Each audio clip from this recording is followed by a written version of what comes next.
ಶ್ರೀ ವಿಶ್ವಕರ್ಮ ಸಂಘ ನೇಜಾರು ಕಲ್ಯಾಣಪುರ ಇಲ್ಲಿ ನೂತನವಾಗಿ ನಿರ್ಮಾಣಗೊಂಡ ನೇಜಾರು ಶಕುಂತಳ ವಾದಿರಾಜರಾವ್ ಸಭಾಭವನ ಉದ್ಘಾಟನೆ ಶನಿವಾರ ಜರುಗಿತು. ಉಭಯ ವಿಶ್ವಕರ್ಮ ಜಗದ್ಗುರುಗಳಾದ ಆನೆಗುಂದಿ ಮಹಾಸಂಸ್ಥಾನ ಸರಸ್ವತಿ ಪೀಠದ ಕಾಳಹಸ್ತೇಂದ್ರ ಸರಸ್ವತಿ ಮಹಾಸ್ವಾಮಿ ಮತ್ತು ಹಾಸನ ಅರೆಮಾದನಹಳ್ಳಿ ಶ್ರೀ ವಿಶ್ವಕರ್ಮ ಪೀಠದ ಶಿವಸುಜ್ಞಾನ ತೀರ್ಥ ಮಹಾಸ್ವಾಮೀಜಿಯವರು ಉಪಸ್ಥಿತರಿದ್ದು ಅನುಗ್ರಹ ಭಾಷಣದಲ್ಲಿ ಮಾತನಾಡಿ, ರಾಷ್ಟ್ರದಾದ್ಯಂತ ಇರುವ ವಿಶ್ವಕರ್ಮ ಸಮಾಜದವರು ನಾನಾ ಉಪನಾಮದಿಂದ ಇದ್ದು ಈ ಬಾರಿಯ ಜಾತಿ ಗಣತಿ ಮತ್ತು ಜನಗಣತಿಯ ಸಮಯದಲ್ಲಿ ರಾಜ್ಯದಲ್ಲಿ ವಿಶ್ವಬ್ರಾಹ್ಮಣ ಹಿಂದೂ ಅಥವಾ ವಿಶ್ವಕರ್ಮ ಹಿಂದೂ ಎಂದು ಉಪನಾಮ ಬರೆಯಿಸಬೇಕು ಎಂದು ಕರೆ ನೀಡಿದರು.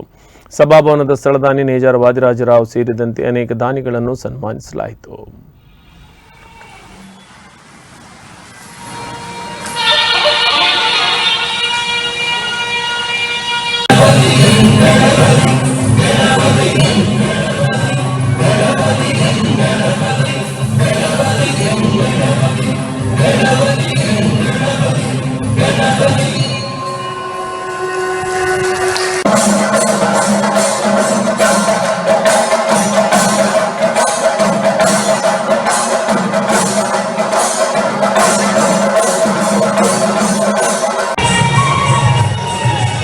One minute.